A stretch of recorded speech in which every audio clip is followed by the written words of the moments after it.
Me either. I almost said, hey, everybody, welcome to another. So Might as today, well. I know, right? So today is just lesson day. Yay. Today's lesson day. So we're going to have a look at finer things, right? Right. This is about, I'm going to say 30 minutes into my ride when Joe came out to record. Okay. So Probably a good 30 to 40 minutes into my ride. let me share the screen and let me enlarge it. Can you see the YouTube channel? Yeah, Okay. You see there the we whole go. thing? Okay. Yeah, now I do. So it's a little dark. Must have It been was a gray day. okay.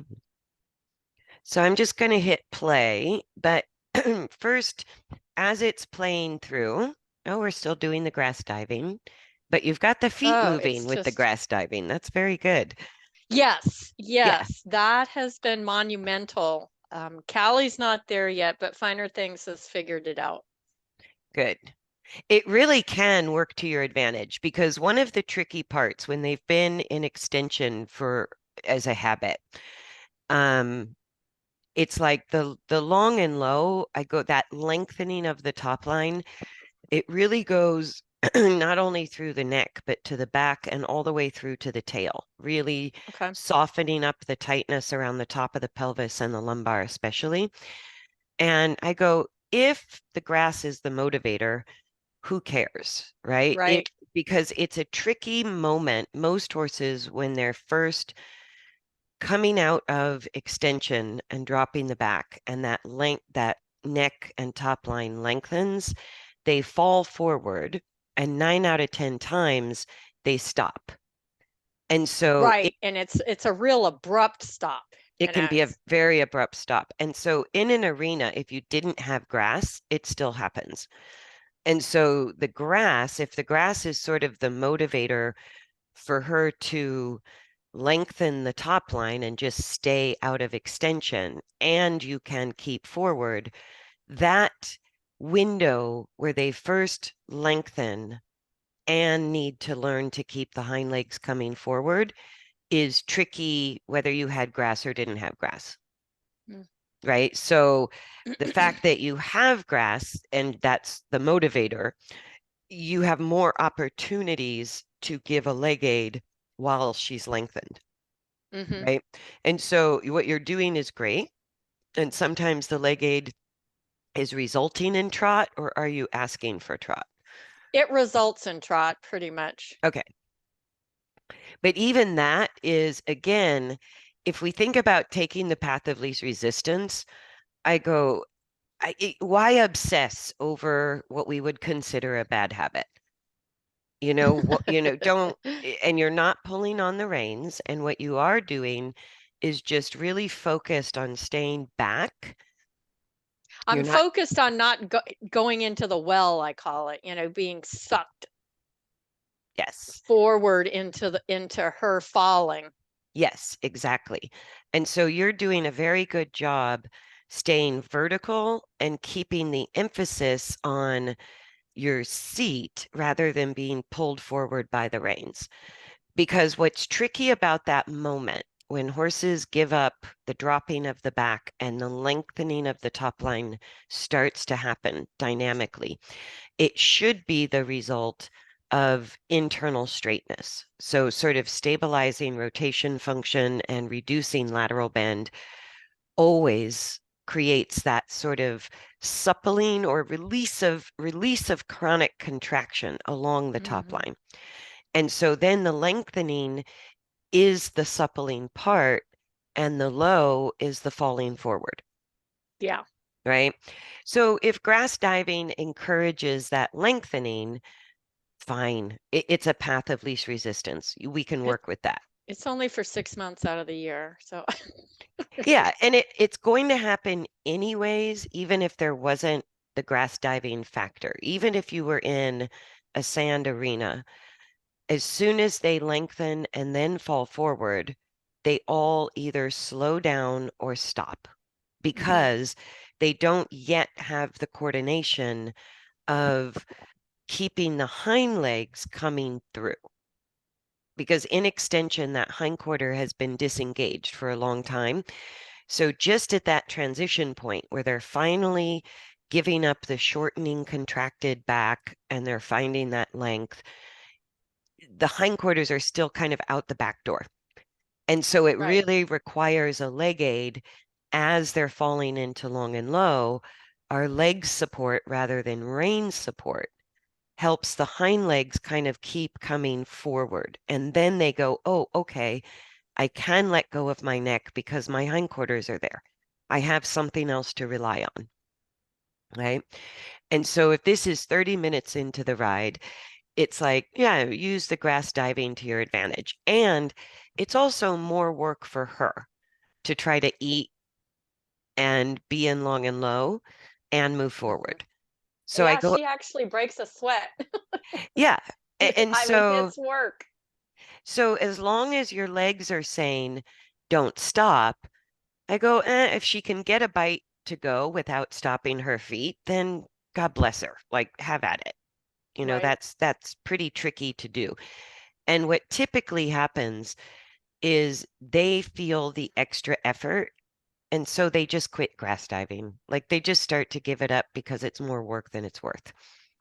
Yeah. But even when she's not grass diving, she's not shortening the neck. She's not going back into extension. And so, like just here, she's maybe starting to think that all that grass diving might be more effort than it's worth. And it looks like you're getting horse flies off of her. Yes, the horseflies are horrid. Yeah. So now she's in a walk as I'm watching this play through. That's a walk where you could play with braking, pushing, balance, Okay. and you could use the straight on the turn.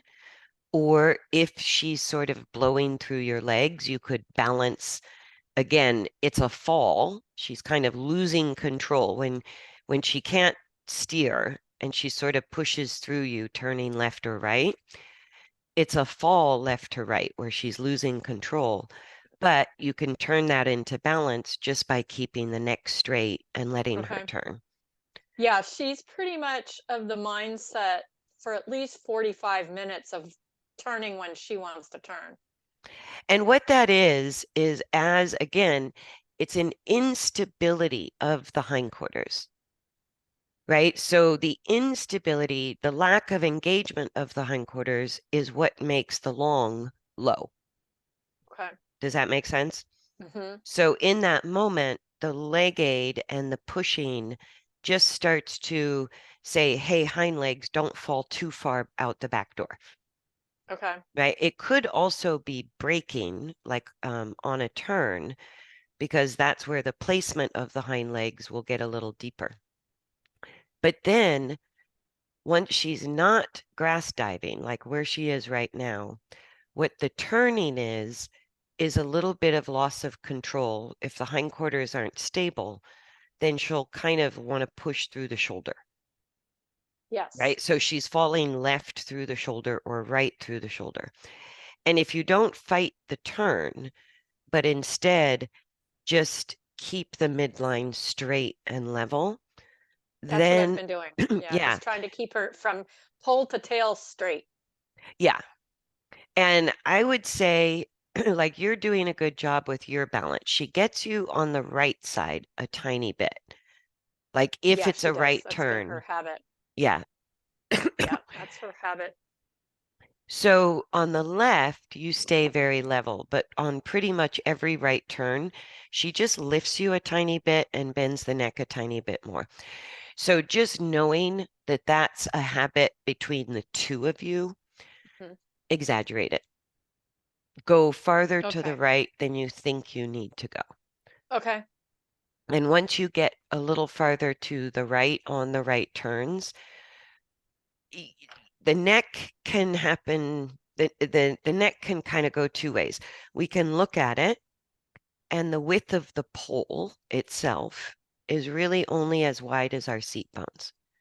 That makes sense. So we want that very narrow space of the pole It's maybe, I don't know, 3 or 4 inches across, which is maybe the size of our seat bones under our pelvis, maybe 3 or 4 inches at most, maybe less, right?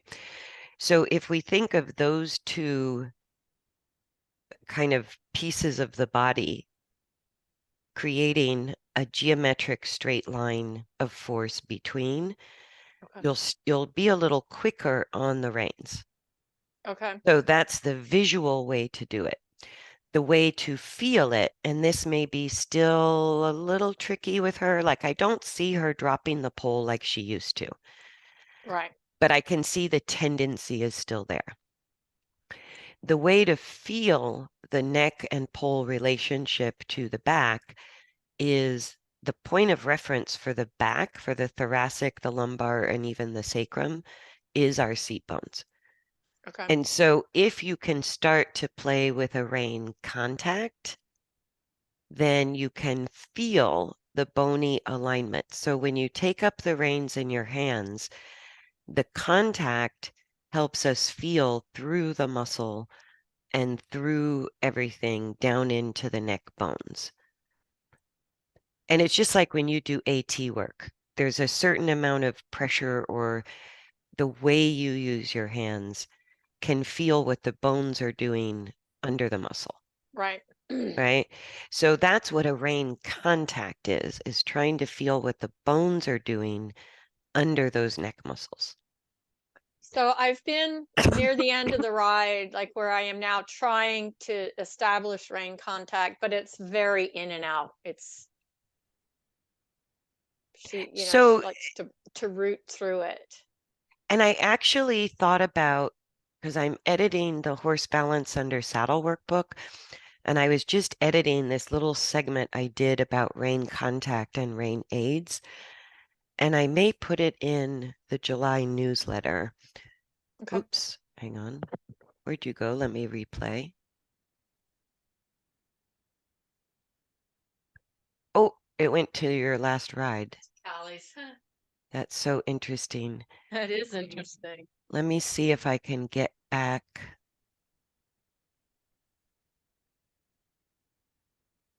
Shoot, shoot, shoot. Hang on a second. I've never seen it do that. Well, it's on your channel, It's my channel, so so it's just flipping back. it's just flipping back to a different one. Let me see if I can get. Where's your channel?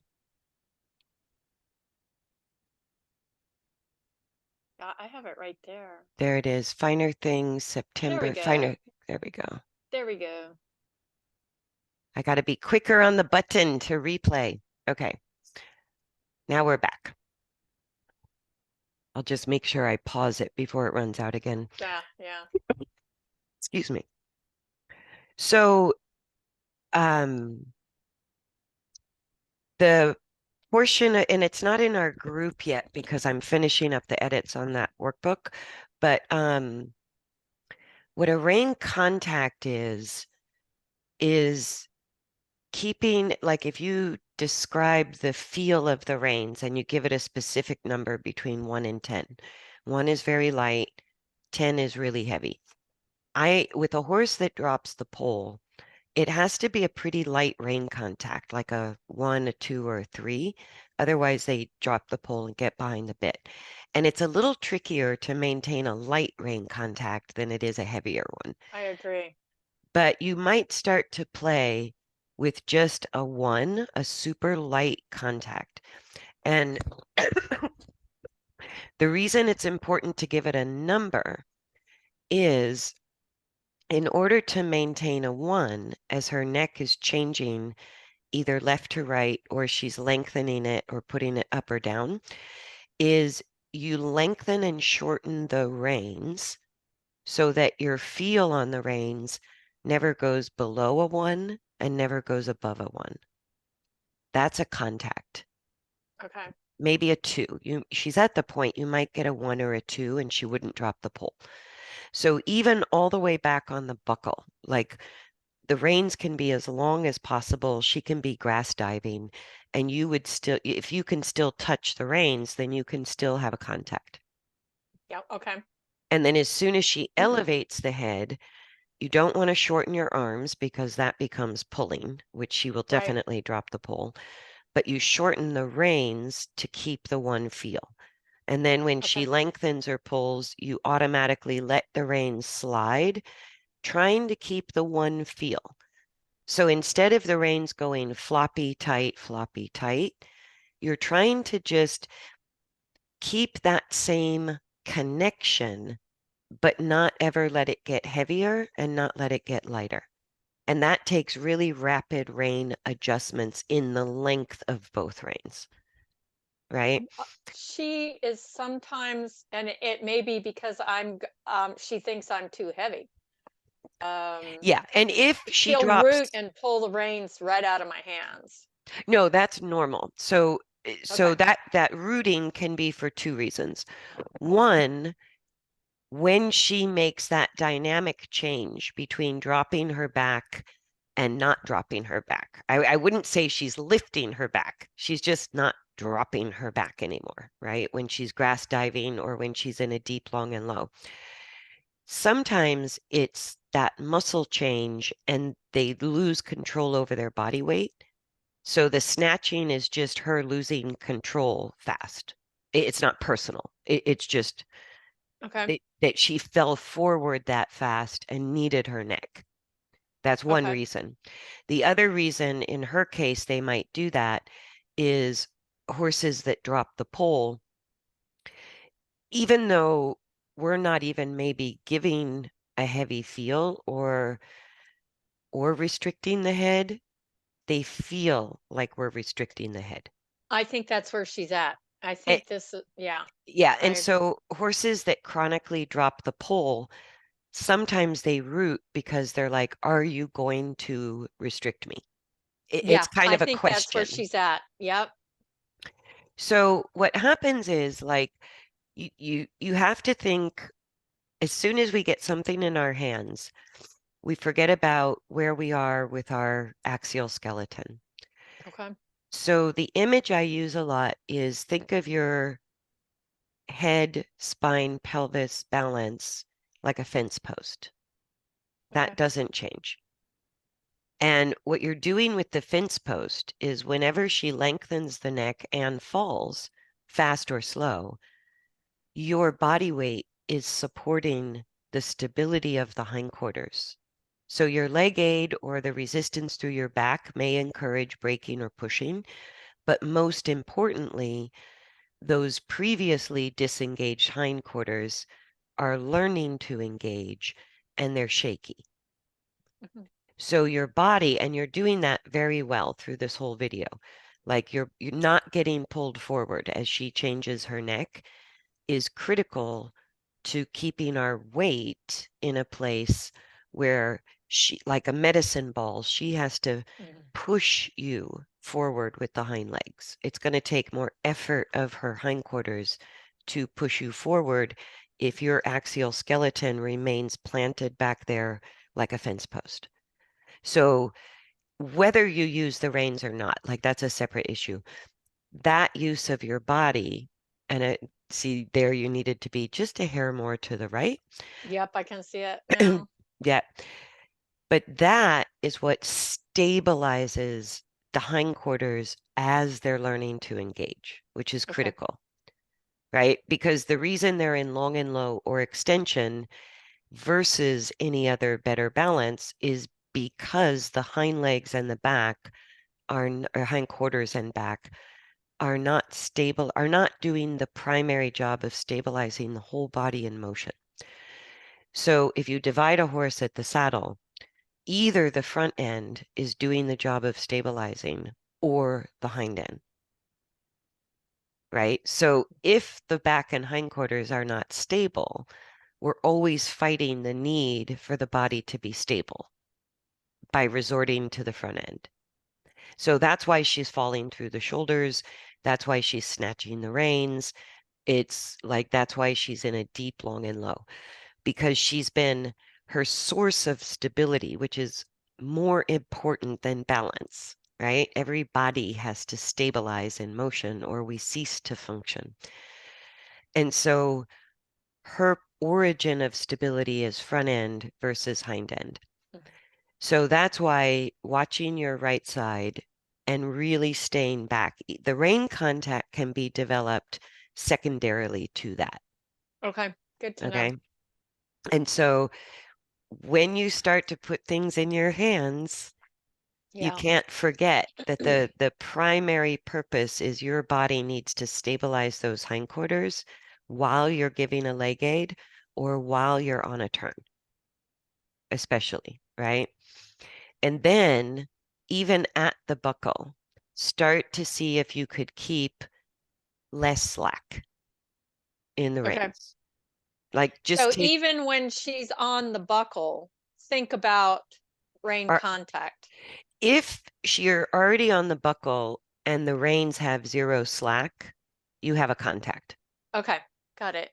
So it's any slack in the reins where it goes to a zero. There's a loss, there's a complete disruption in the connection. There is no Okay. connection.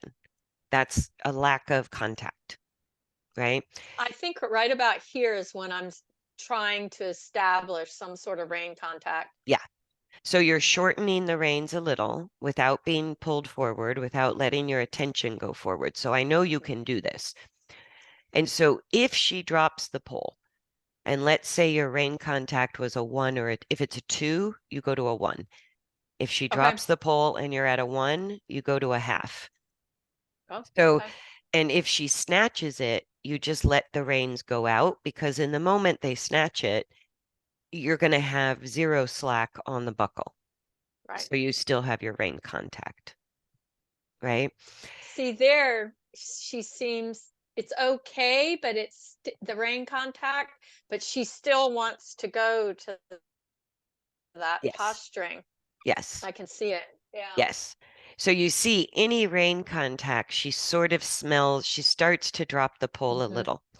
Yep. And so if she can't, isn't quite ready to even have a consistent one or two, because once they feel that connection in their mouth, it can trigger the dropping of the pole, even if it's very light, Mhm. right? So then maybe put slack in the rein for a stride or two, Okay. and then try to reestablish a light contact.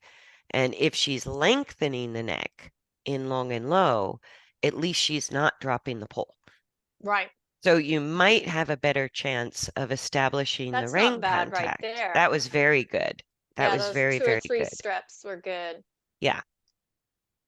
And that was exactly, let me go back to that. That's not bad either right there.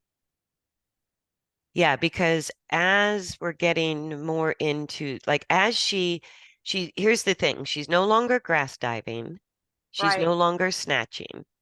So now what she's doing instead is turning a lot, Yes. right? So that's a progression. So the turning a lot with the neck really long, yeah, let's pause it right there That's because good that there. was, Yeah. yeah, very good. Um, and this is why I'm telling you she doesn't feel stable on her own hindquarters. Okay. Does that make sense? Mhm. If you can feel the landing of each hind hoof, you have enough engagement to get balance. Okay.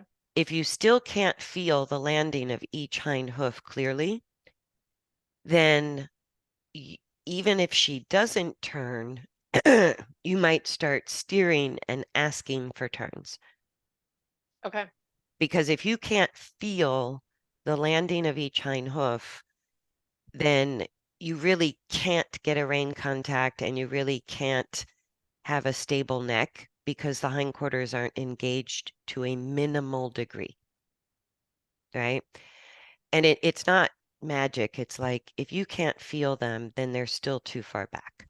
It's very rare. Okay, then what I Very would rare. say is when she's grass diving, and let me take a step back away from the rein contact again, because the rein contact really can only develop, especially on a horse that tends to drop the pole, when the hindquarters can begin to take over the job, All right. right? And so if you can't feel the landing of each hind hoof clearly when she's grass diving or when she's making these turns, then that would be the first priority. Okay. And so because you'll have to use the reins to get your turns, she won't turn from your seat. It's not possible Not at yet. the beginning usually. Usually, like, this is 45 minutes into it, Hmm. she's at a place where she can listen, but not at the beginning, not the first 30 minutes or so. Right. And even here, it would take a lot of energy if she could turn from your seat. Right. And what that is reflecting is again the lack of engaged placement of the hind legs. Okay. So the best way to change the placement of the hind legs is straight on a turn, All right. More of that. straight on a circle, right? It doesn't matter if it's her choice to turn or your choice. Okay. So what I Better. would say is in the beginning, when she's grass diving and you can't feel the hind legs and you have no steering, use the reins to turn her. Okay.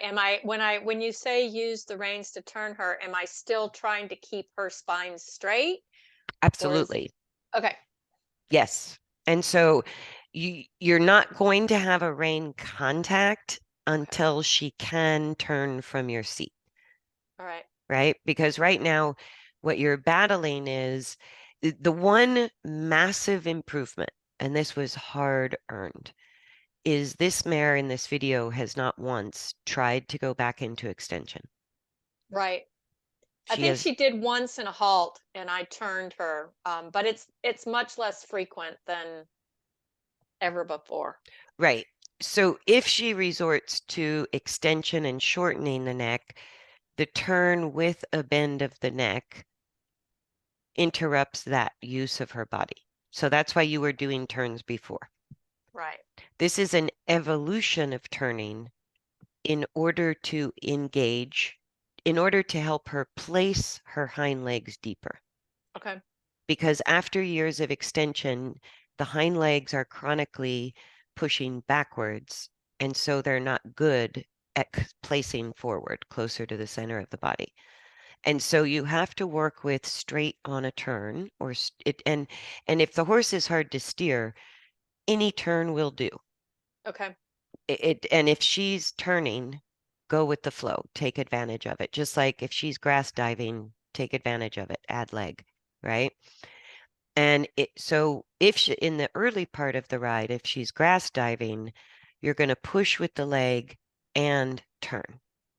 Okay. So it's a Would lot it be of, better to long line her? Would that give her any advantage, or do you think?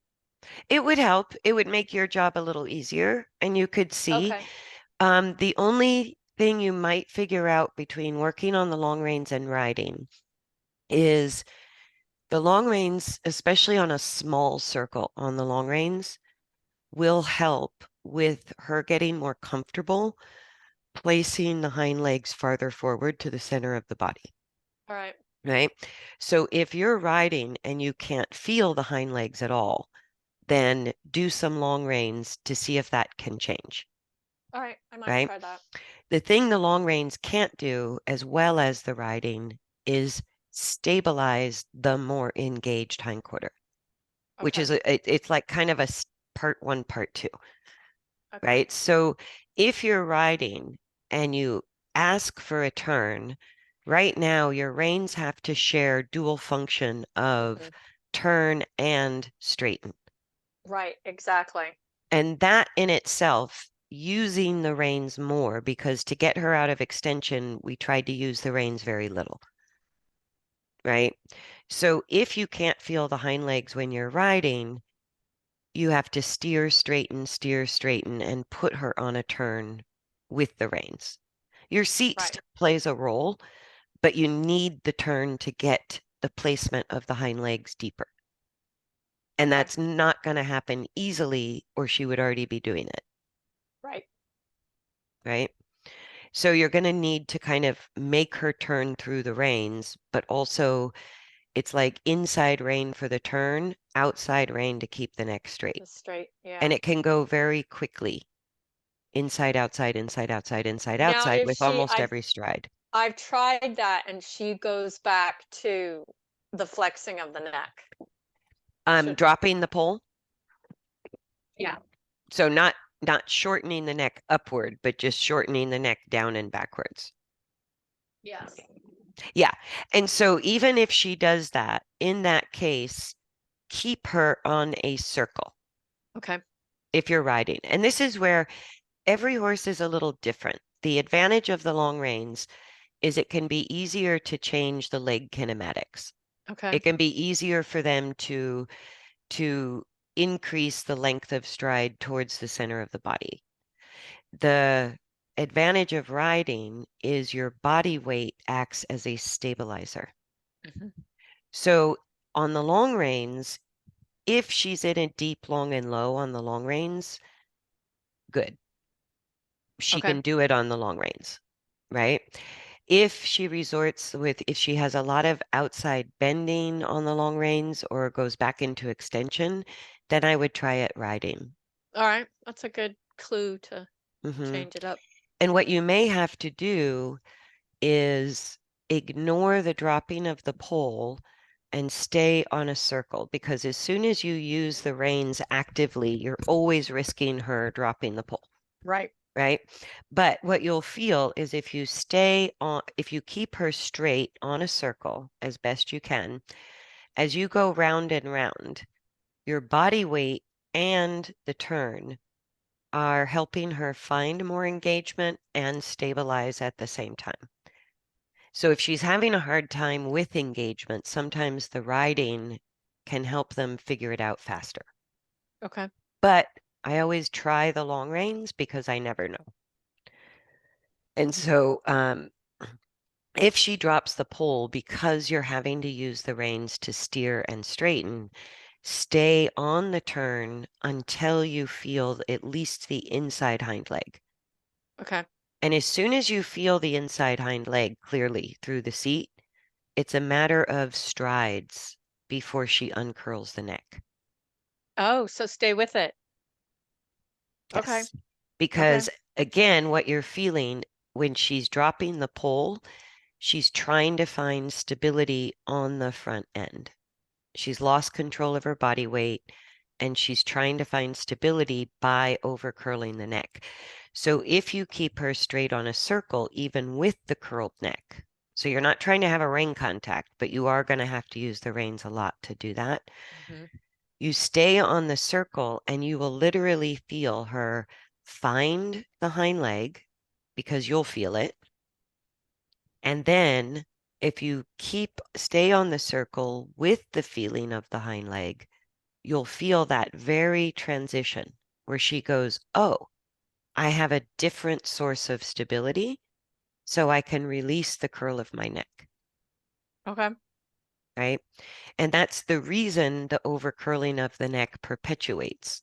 She can't yet lift the back. We're not asking her to go there yet, but hindquarter stability is the beginning of just saying, can you quit going to your front end and start to find at least more engagement and more stability through the hindquarter and start transferring some of that overall body stability and motion from the front end to the hind end.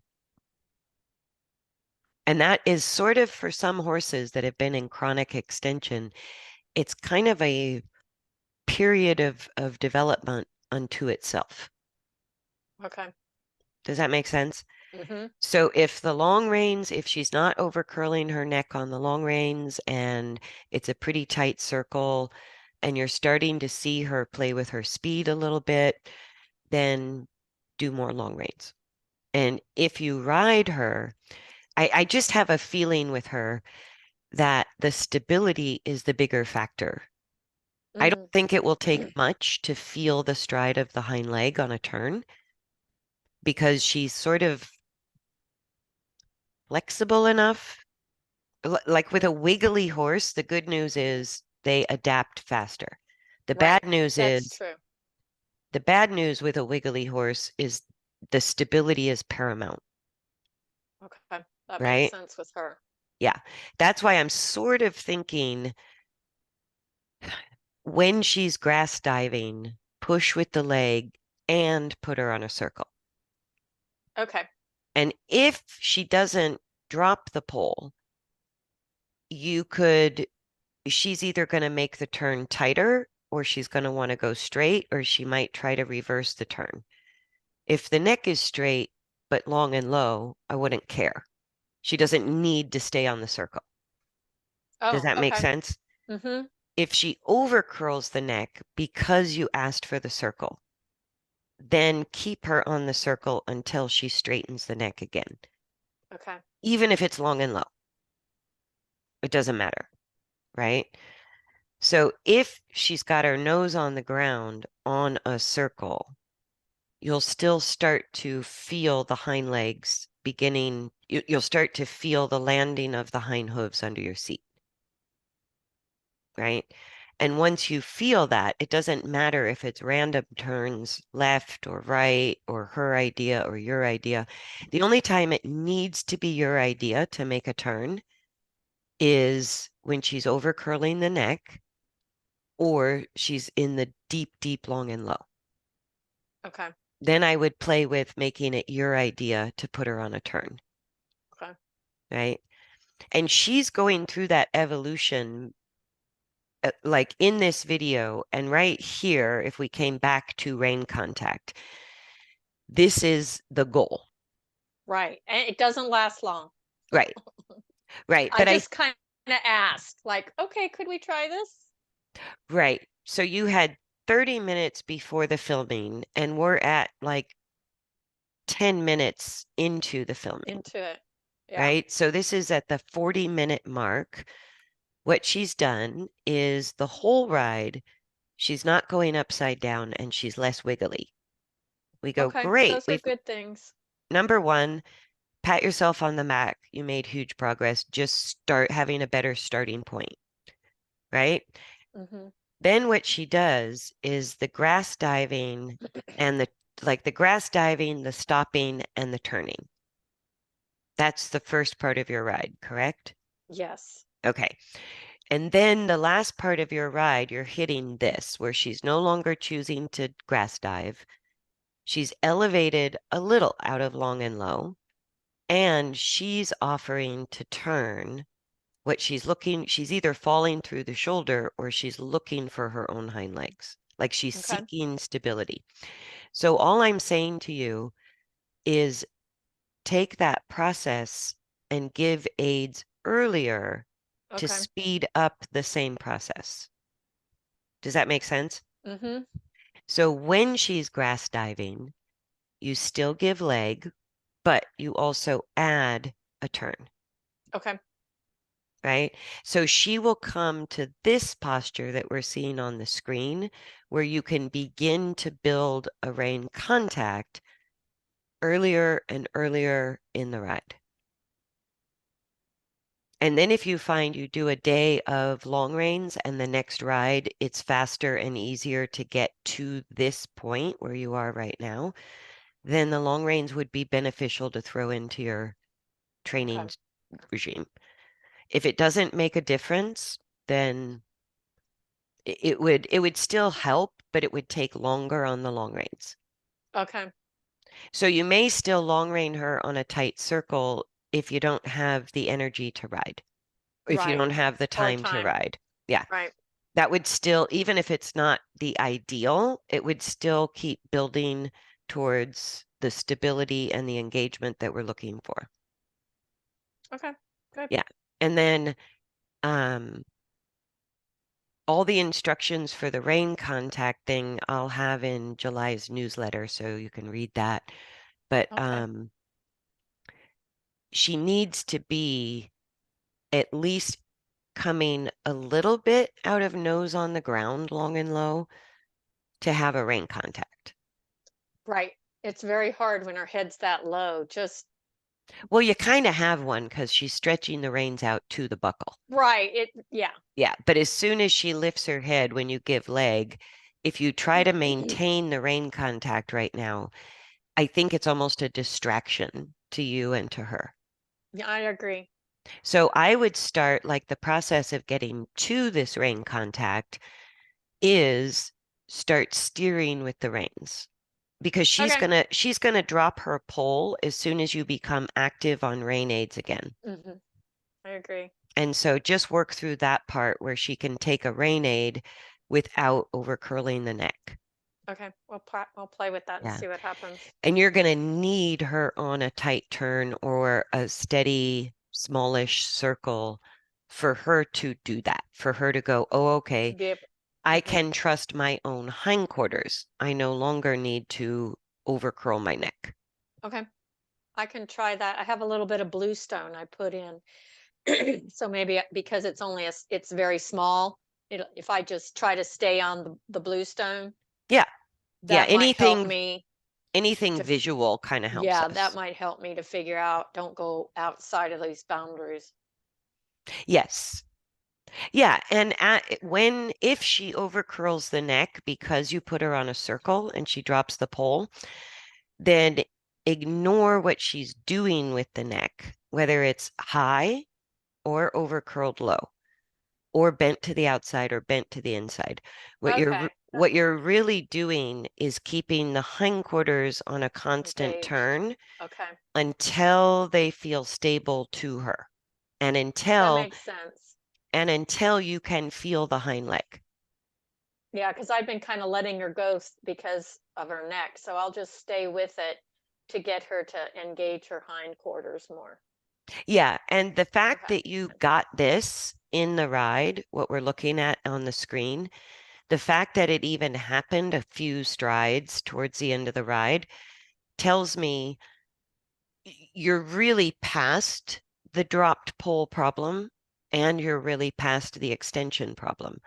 Yeah. But as soon as you use the reins, it'll just sort of trigger the response. Hmm. And so if you focus on the hindquarter engagement and stability, no matter what she tries to do with her neck, Okay. and that little area of bluestone, like no matter what she does with her neck, you're keeping the saddle and the hindquarters on a turn, Level and on a turn. Okay. level and on a turn, and try to keep the neck straight.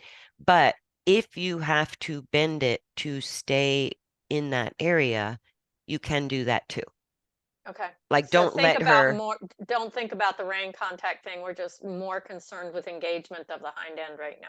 yes, and you're going to need Okay. a bazillion rain aids to do that. Yeah, it's going to be fast and quick. Yes. And so even if you have to bend the neck to keep the steering, as Okay. you start to feel the placement of at least the inside hind leg, you'll feel her transition from Front to back. not only front to back, but you won't need to pull the rein that hard to get the steering. Okay. And so you'll be able to work on the straight neck because the steering will get easier and easier as you go. As soon as she finds at least the inside hind leg, the steering will get easier and you won't need as much rein pressure where you're risking a lateral bend of the neck. Does that make sense? Mm-hmm. Okay.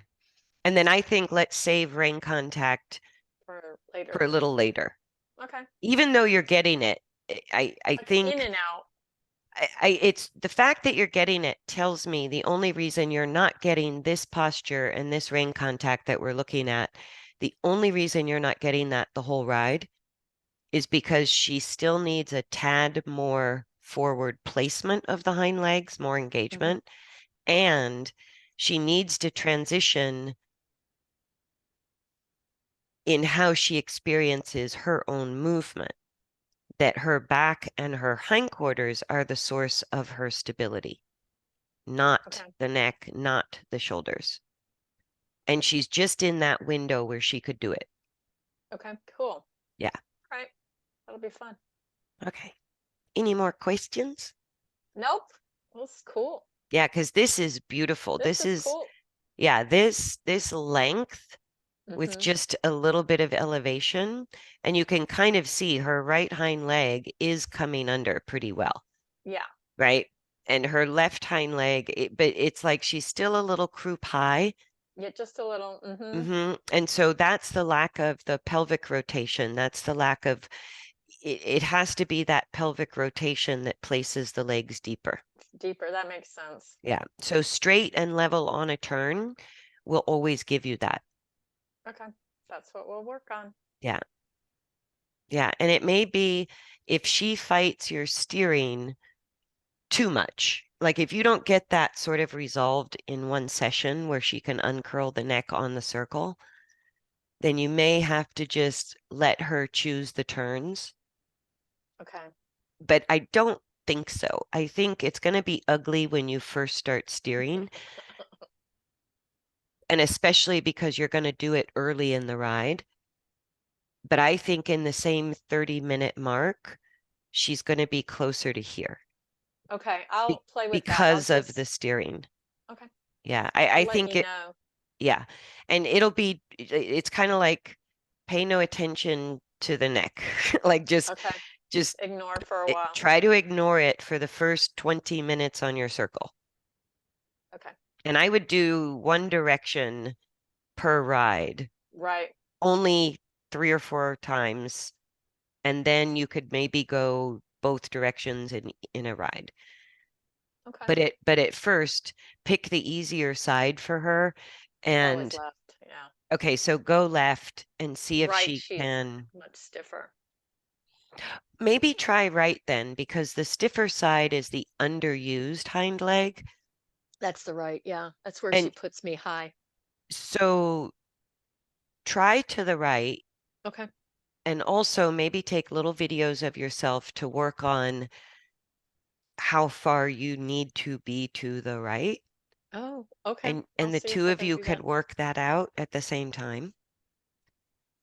So yeah, you're going to need an entire ride on a right circle for At both of least. you to make Yeah. that adjustment. Yeah. That's going to be several rides, I imagine. Yeah. And what you'll find is that last little bit of your brain screaming, this can't be right.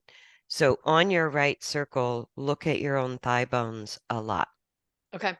And if your right thigh bone is creeping up and your left thigh bone is creeping down, Stepping. Yeah. move your center farther to the right. Okay.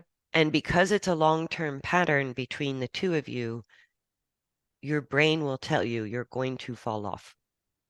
And so when you hit that point, like, I'm going to fall off, you're probably in the right Where place. I should be. Yeah. Okay. And if you need to, also go back and forth. You know what I mean? Like, Right. Just keep for safety. Yeah. checking your thighs and giving your brain some relief. But the more you go back and forth, the less your brain will fight you. Okay. So, but keep looking at your own thighs on the circle. Don't worry about what she does with her neck, but keep the saddle and the hindquarters on the circle first. Okay. Hmm. Cool. Thank you. Oh, I'm excited. Like I know this is cool. this is a huge change for this mare who moved like an Arabian. Yep. Well, I'm glad you see a difference. Yeah, I really do. I just want to go back a hair and look at this turn.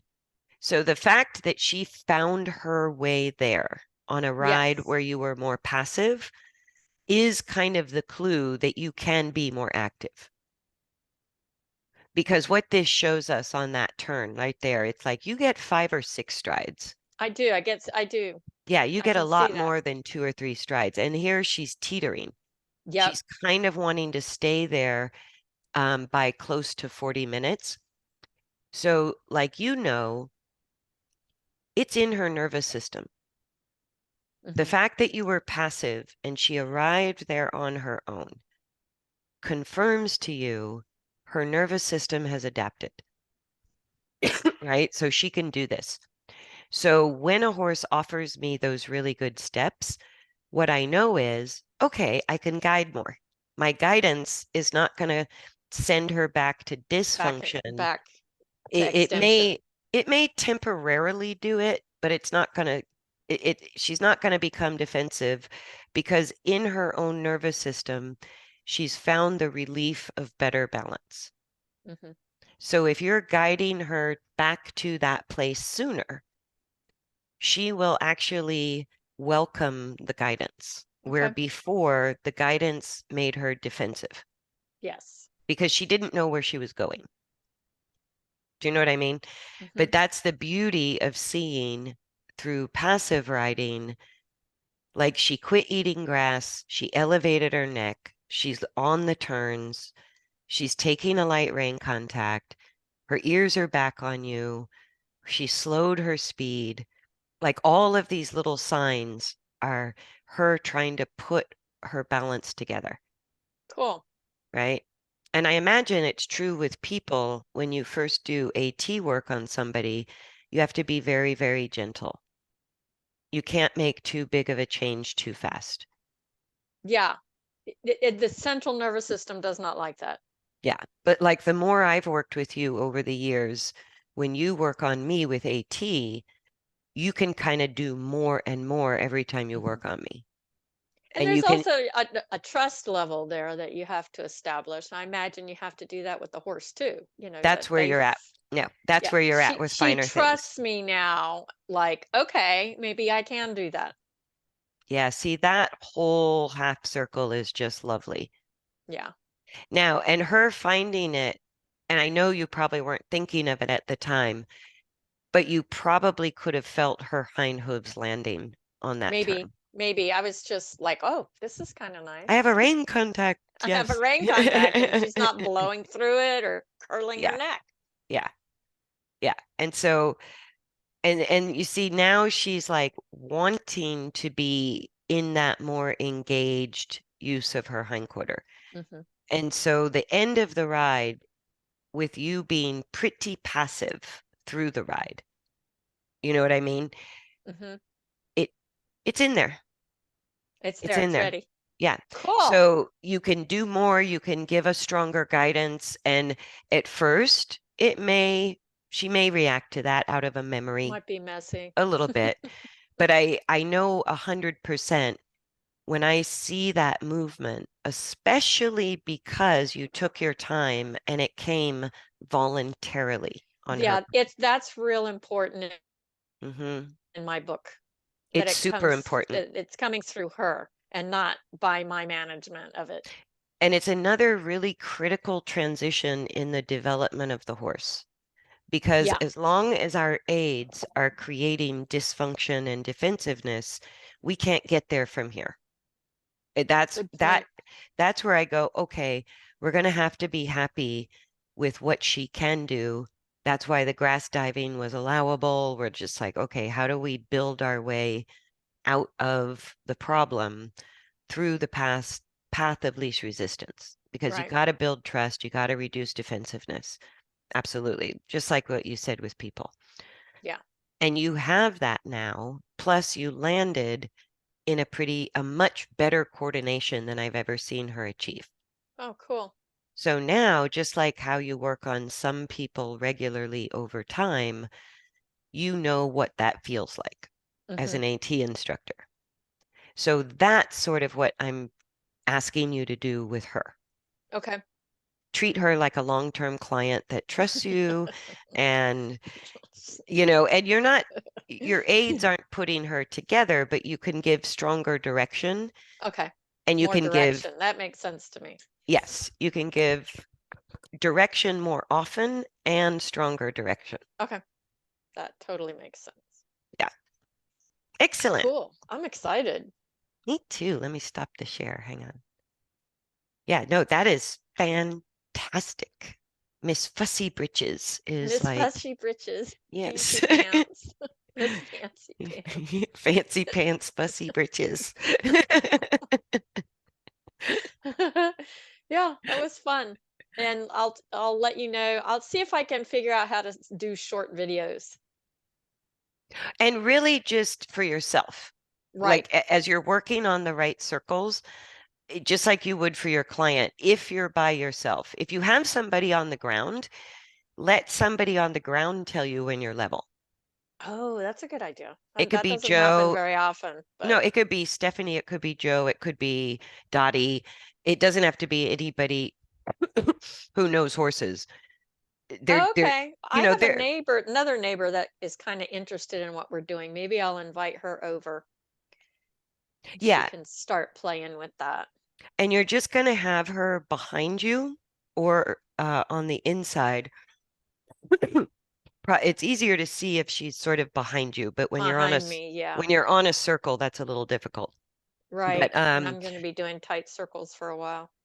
ask her to look at your belt, or if you had a belt or Okay, so wear a pants. belt. Okay. You don't have to wear a belt, but where the belt would be on your pants, Okay. and maybe even tuck in your shirt so it's obvious. Okay. But you're asking her to watch your pants or your belt, whether it's level to the ground or not, Okay. right? So if the right side gets higher, she's going to let you know.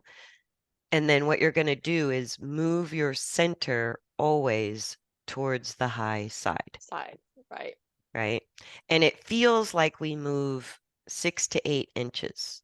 It really isn't, but that's what it always feels like. And then think of your saddle to kind of help your brain feel safer. Under an English saddle, you have the middle, which is the gullet, but you have two bars on the Right. tree of the saddle. And what you want to think of on your right turns is straddling the right The bar. right bar. That makes Hmm. sense. Yeah. And then she may That complain a makes bit. sense. Okay. Yeah. And so that Yeah, way, she if you're straddling the right bar, your brain can kind of relax, like, I'm not falling over. I'm not going to fall off. I'm just straddling the right bar. okay.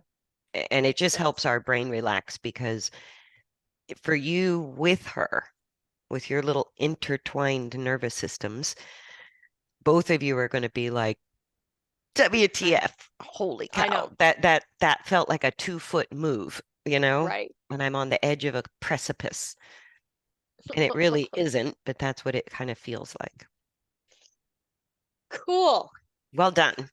All right. Thank Exciting. you. I can't wait to Yeah, see more video. I know. Hopefully I'll stay on it in a month or so. Good. Yeah, because I'd All like right. to see how Callie's doing too when you get a chance. Okay. Yep. I will see if I can figure it. I might have time over the holiday weekend. Okay. Let me All right. stop the recording.